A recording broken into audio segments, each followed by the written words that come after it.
বিনয়াবনত থাকবেন, আপনার অন্তর বিগলিত থাকবে, আল্লাহর সন্তুষ্টির জন্য আপনি ব্যাকুল থাকবেন, আপনার মনোযোগ থাকবে সালাতের মধ্যে পরিপূর্ণ রূপে। সেই রূপ সালাতের পাওয়া যায় না, শুধুমাত্র সালাতের অ্যাটেন্ডেন্স পাওয়া যাচ্ছে। তিনি সালাতের মধ্যে সালাতের আনুষ্ঠানিকতা, উঠা বসা, রুকু সিজদা কিয়াম এগুলো তিনি করেন, কিন্তু সালাতের প্রকৃত সালাতের মধ্যে মনোযোগ থাকার যে বিষয়টি সেটা তার নেই। পরে এই কারণে সালাত আদায় করতেছেন বটে, কিন্তু অন্তর সালাতের মধ্যে নেই। যদি এমন হয়ে থাকে তাহলে তার জন্য ওয়াইল বলা হচ্ছে। এই তিনটা যদি কোনো ব্যক্তির মধ্যে পাওয়া যায় তার সালাতটা সালাতই নেই। আর যদি এর তিনটার মধ্যে যে কোনো একটি পাওয়া যায় তাহলে তার জন্য দোষ। এই জন্য আল্লাহ সুবহানাহু ওয়া তাআলা স্পষ্ট করে বলেছে আল্লাযীনা হুম আন সালাতিহিম সাহুন।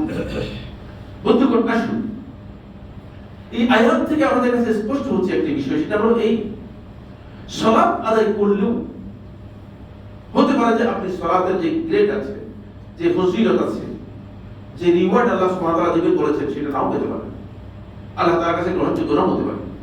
অনেকগুলো কারণ রাসূলুল্লাহ সাল্লাল্লাহু আলাইহি ওয়াসাল্লাম বলেছেন 10টি পয়েন্ট আলোচনা করব, সময় যদি সুযোগ করে, আর যদি সময় না পাই তাহলে কিছু আলোচনা করে শেষ করে দেব। এক নম্বর যে বিষয়টি সেটা হচ্ছে এই, রাসূলুল্লাহ সাল্লাল্লাহু আলাইহি ওয়াসাল্লাম বলেছেন ওই ব্যক্তির সালাত আল্লাহ তাআলার কাছে গ্রহণযোগ্য হবে না, আল্লাহ তাআলা কবুল করবেন না, যে ব্যক্তি কোন একটা কওমের ইমামতি নিয়েছে, তাদের সালাতের ইমাম সেজেছে, লোকেরা বলতেছে ভাই আপনার পিছনে আমরা নামাজ পড়বো না। আর বেশিরভাগ আমাদের মসজিদগুলোতে এখন দেখতেছি যে এই দশাই দেখা যাচ্ছে, কোন কবজা করে চলচা চুরি করে মসজিদের মধ্যে ইমামতি নেওয়ার জন্য তিনি আসেন।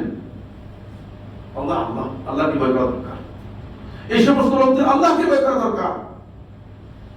যারা ইমামতি দখল করার জন্য, মিম্বর দখল করার জন্য, খুতবা দখল করার জন্য, খুতবার ব্যবসা করার জন্য কাজ করছেন, আল্লাহকে ভয় করেন। আপনার সালাত বাতিল হয়ে যাচ্ছে, সালাত আল্লাহ তাআলার কাছে গ্রহণযোগ্য হচ্ছে না। আপনার খবর নেই, বেখবর, একেবারে বেখবর। রাসূলুল্লাহ সাল্লাল্লাহু আলাইহি ওয়াসাল্লাম আব্দুল্লাহ ইবনে আব্বাস রাদিয়াল্লাহু আনহু হাদিসের মধ্যে ইরশাদ করেন, সালাসাতুন লা তুরফাউ সালাতুহুম ফাওকা রুউসিহিম শিবরা। তিন দল লোক, তাদের সালাত তাদের মাথার এক বিগত করে উঠবে না। আল্লাহ রাসূল সাল্লাল্লাহু আলাইহি ওয়াসাল্লাম কি বলতেছেন? এটা হাদিস, এটা আমি তৈরি করে আজকে আনছি, এটা নয়। আপনারা মনে করবেন অনেক হাদিস শুনতেছি, না অনেক পুরাতন হাদিস। এটা আমাদের সমাজের মানুষের কাছে বলা হয় না, আলোচনা হয় শুধুমাত্র আপনাদের মনোরঞ্জনের জন্য। যে আলোচনা যেগুলো আমাদের দরকার, যেগুলো সংশোধনের দরকার, সেগুলো আলোচনা হয় না।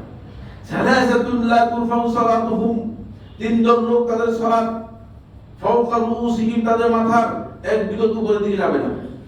এক, রাজুলুন আম্মা কওমান, এমন ব্যক্তি যে ইমামতি করলো কোন গোষ্ঠীর, কোন একটা সম্প্রদায়ের, কোন একটা লোকের, অহুম লাহু কারিহুন, অথচ তারা তাকে অপছন্দ করে বলছে ভাই আমরা আপনার বিষয়ে নামাজ পড়বো না, জোর করি নামাজ।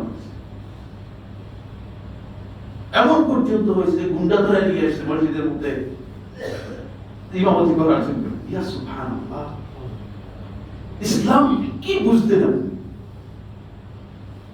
আপনি তো সালাতই বুঝেন না আসলে। আমাকে যদি এখানে একজন লোক যদি বলে যে আপনি আপনার বিশেষ সালাত আদায় করবেন, আমি এখানে সোজা চলে যাবো, সোজা চলে যাবো। এই সালাতের সাইফুল্লাহর প্রয়োজন নেই, তথ্যহীন ভাবে বলে দিচ্ছি।